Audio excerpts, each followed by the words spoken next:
prior to the Industrial Revolution and all that.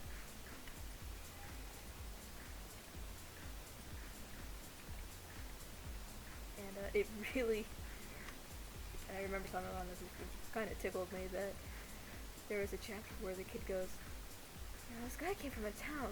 They don't power things off of steam. Powered off of electricity. And they're like, what's electricity? And they kind of disregarded the guy's like insane claims that you can power something other than steam. And it's like, oh, what if there was, you know, this world that never developed the way that we did? And that was kind of like my first introduction to steampunk. Found it again many years later. Like I said, that was like middle school, high school. I discovered it when I was in grad school. Bored out of my mind inside my dormitory. Like, I think I'd finished my midterms early, like a week earlier or so, and I had nothing to do. So I found a steampunk meetup, and I just went, and I have been with the crowd ever since. I had the Nikon D7000 at that point. It wasn't even Babs who takes pictures. I barely used Photoshop for anything except for some graphic design works. But as I started taking pictures, people kind of ended up inviting me to more and more things. I registered my business name, and here I am 6 years later.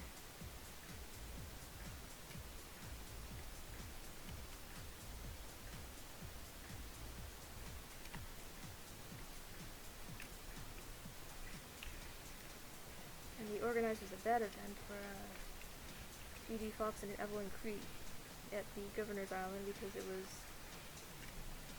G.D.'s birthday. And there was a lot of confusion because I wasn't exactly clear on what steampunk was to people at all. Like, I had barely done any research into it. I swear I was a good student, and it was just like such a subculture was kind of alien to me. I didn't know where to look. Even though I criticized people for not using Google as well as they should, I, at the time, did not use Google as I should have. So I kept confusing the steampunk group with the Civil War reenactors. Just basically looking around Governor's Island like, hey, do you know where there's a bunch of people who are dressed up like they're from the past? That's what I'm looking for, and people are like, I have no idea. Have you seen these people? And they were like the Civil War reenactors. Like, maybe? I kept trying to ask them, like, are you with the steampunk group? And they're like, yeah, sure. Because they had been asked it so many times at that point, I didn't know. And they're just like, yeah, whatever kind of brings more people to us, we'll be okay with. Which, I don't blame them. I mean, if people were asking me the same damn thing all day, I'd be like, yeah, we're whatever I want. Or whatever you want. Just, hang out for a bit, you know?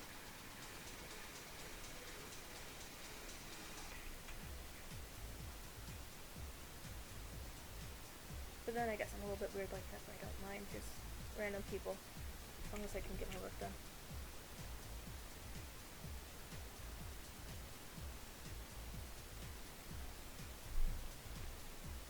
Alright, so I have this, I think it's proper size, which is on the other side of the wall.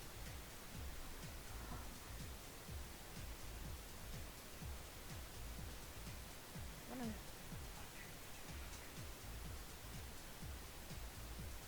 make one more copy. Copies. Having a copy never hurts anyone. It's behind her.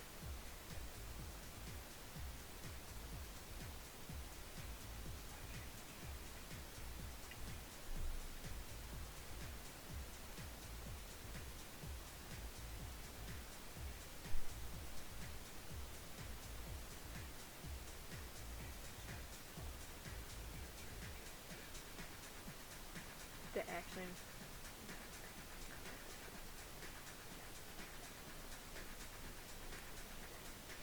So in case you didn't know, Nik software is free now.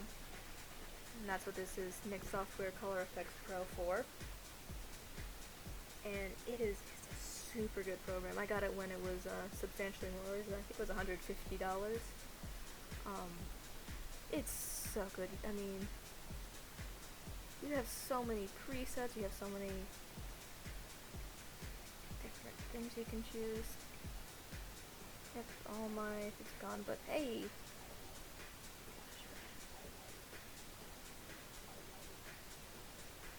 who knows? Maybe immediately you will find exactly what you need. But maybe I won't want to.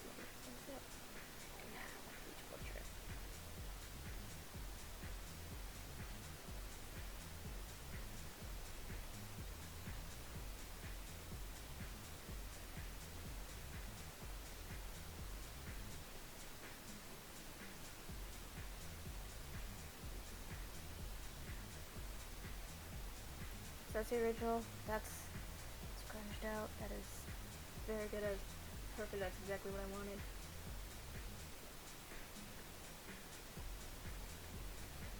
So I'm going to save this as a multi-layer Photoshop file. And once that's done saving, I'm going to save it as a TIFF and bring it back in the Lightroom.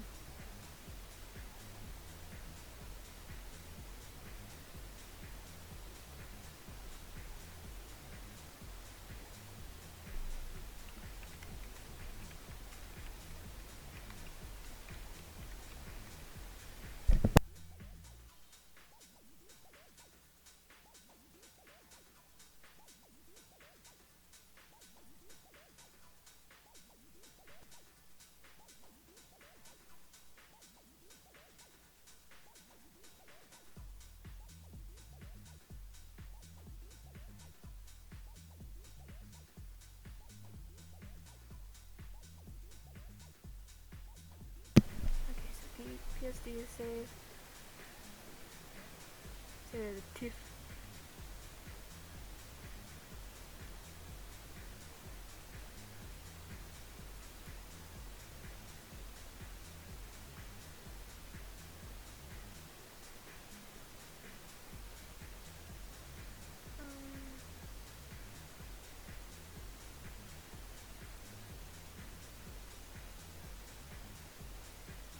I don't need it.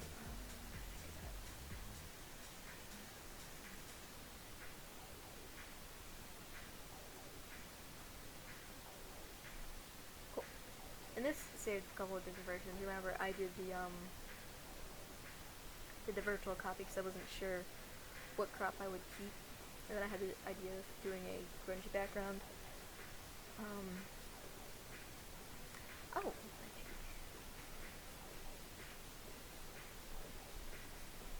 it would be also very interesting to have fire over here, but that's a little bit later.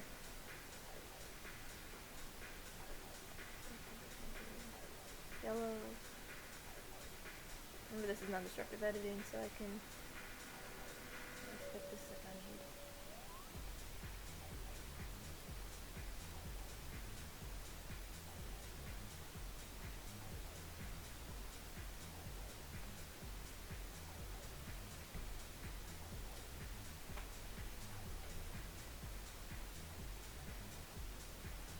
Since this is a post-apocalyptic setting, I don't think everything's going to be all hunky-dory.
I've been talking about some programs all night. So if you were interested in getting Lightroom for yourself, I believe you can still get Lightroom and Photoshop in a bundle together for about $9 $9.99 a month, something like that.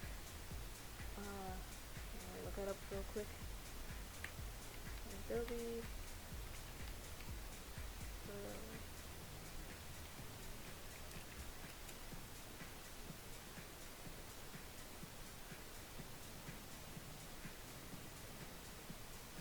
Lightroom and Photoshop.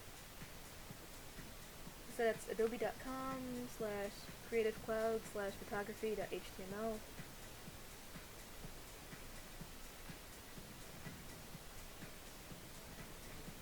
Oh, and it also gives you Lightroom Mobile, which is pretty awesome because you can work on things on your phone or tablet if you have one.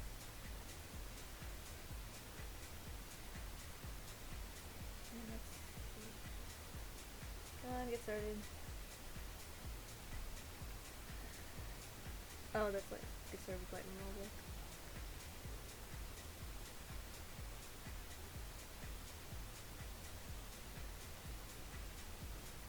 Oh, see, it logged me in. It knows I already have it, so it's not giving me prices. I think it's about $10 a month, which is a really good price. If you want to own it and not have the subscription, then I believe it's only $33 for Lightroom. I'm not sure how much it is for Photoshop. I mean, it's an industry standard. It's not going to be $33 total. But I would say if you can swing the $10 a month, do it. If you want to get into photography, I mean, at the very least, you need Lightroom. You don't really need Photoshop, but you do need Lightroom. Lightroom has everything from Photoshop that you need to edit pictures. That's why it's called Lightroom. Oh, it's named after the darkroom.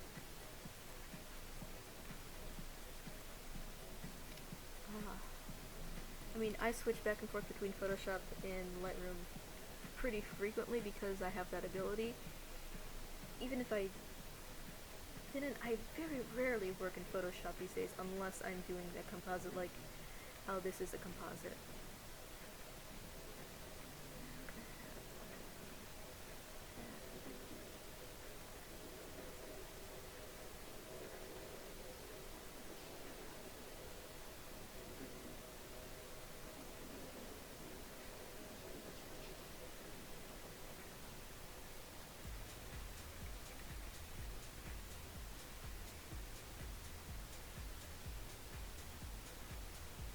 So this would be a little bit of fire, not really.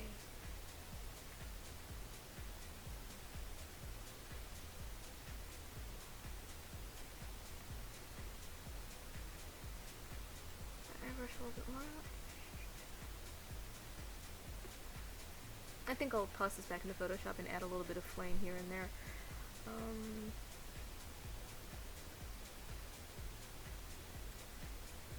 Really quickly, I'm going to show the before. No, that's not the before. This is the before. And here's the after. A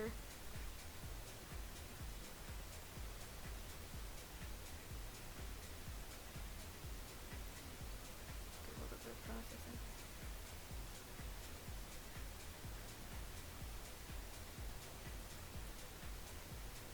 I also have to add Pip in there.